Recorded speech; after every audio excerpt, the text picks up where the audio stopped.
define this process. And earlier, Rain said it's been approximately 10,000 educators across the state in different ways we have engaged with you to get your feedback. And very specifically, we engage with educators to help us build our leaders rubrics and our teachers rubric.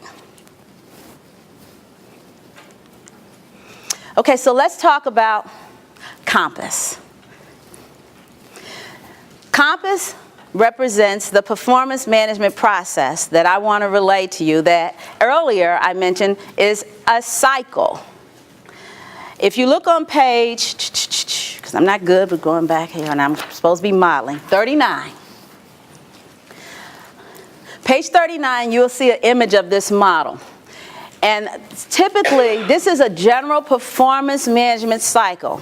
The performance management cycle always starts with the evaluator understanding what the goals are for the person who's being evaluated. You got to know about them. You got to understand the job they're doing. So it always starts with some conversation. So we have some items defined here, such as goal setting, discussing expectations and development needs. And we're going to go into a lot more detail about these a little bit later, so I'm only hitting on the high points. You have other areas here in the cycle, such as ongoing discussions. The way that this system has been designed, it is what I call a high-touch system, meaning that evaluation doesn't occur just one time where the principal has a discussion with the teacher one time and then says, okay, here's your final, this is you, and then that's the extent of it. Well, that might be that's a little old school. We don't do it that way anymore. You have to engage with the folks that you're evaluating. So principals, they have to be able to engage with those teachers. They have to talk to those teachers. They have to visit with those teachers to see the job that's being performed. No longer can a principal stay within his or her office and manage the school from that office. They've got to get out, walk around, see what's going on in that building in order to assess whether or not student learning is taking place. So ongoing discussions, and these things occur through observations, your site visits, reflection, through conferences, through formalized touch points within a school year where a teacher and a leader, or a leader and district supervisor get together to talk about progress that's been made as a result of the goals being set. Keeping things on track, that can only occur if there are conversations. Because you might set goals for me in September, and maybe things change in my classroom. But yet those goals are what I'm being held accountable to. And we have no more dialogue until the end of the year, till May. Well, you don't have a really good understanding of what I've been faced with throughout the year, nor how I've had to adjust or make changes. So a mid-year check-in point is critical piece of this pie. It gives both the person being evaluated and the individual who's serving as an evaluator an opportunity to talk about the progress, make adjustments in the plan that's been set earlier that year. All of this information then feeds into your performance evaluation. And this is where we are always thinking about the summative. This is where both parts and pieces come together.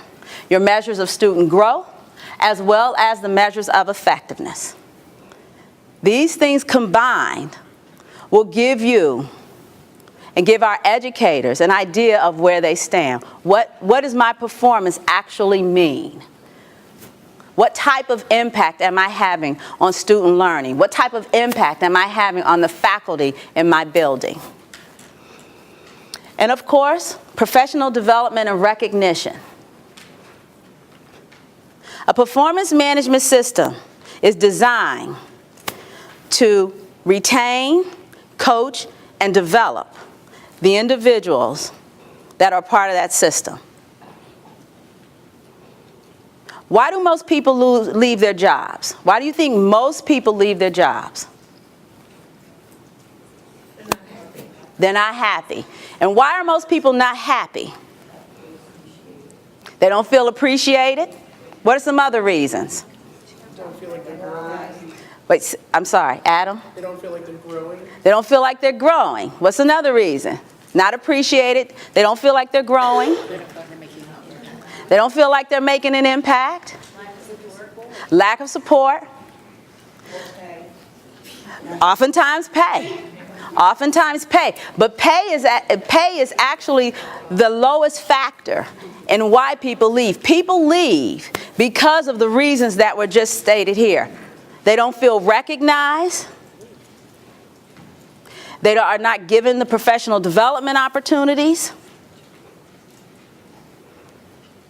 And all of that equates to because no one understands what it is they're doing. No one is aware of the contributions that individual might be making in that classroom or in that building. Don't like value added. Pardon me? They don't like value added. They don't like value added. But value added is a key element in helping our educators understand the impact of their performance. So when you think about value added or any other measure of student growth, you want to know, here's your impact, here are the results of the work I've done. You want to know where you stand. So your performance management cycle allows you and allow our educators to know where they stand.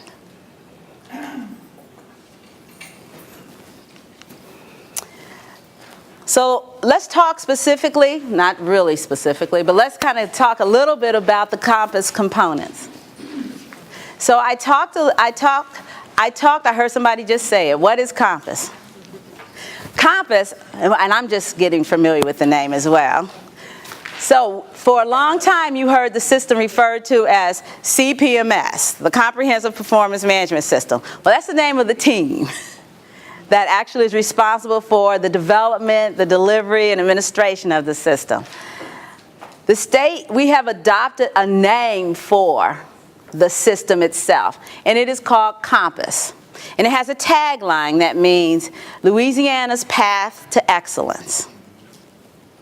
Compass was the name that was first thrown out, not actually thrown out, I'm sorry. Compass was the first name introduced back in, I guess, May, June, somewhere in there. And that's the name you'll see referenced on the act54.org site. But one of the things you'll also notice with that is that it was an acronym. It's no longer an acronym. Okay. It's no longer an acronym. It was an acronym. No more acronym. Because nobody could get the acronym. So we've just decided to say Compass, Louisiana's Path to Excellence. So that is what I'm referencing. Okay, so what are the components of Compass? And when we're talking components, we're talking specifically the components of the performance management process here in Louisiana. So what are the things we're going to do to ensure that our educators are fully supported throughout any given year and throughout their profession? Well, there's going to be goal setting, of course. I know at the beginning of the school year, all of the educators sit down with their supervisors and they set goals. Those goals are critical. We're asking that they continue to set goals, but that the focus of those goals be on student achievement as well as on professional development. Another component is observations and site visits. So we all know what observations are. Those will be driven by the rubric. Site visits will also be driven by the rubric. Site visits are what we refer to as necessary for the leader. We have measures of student growth data. That's value added, non-tested grades and subjects.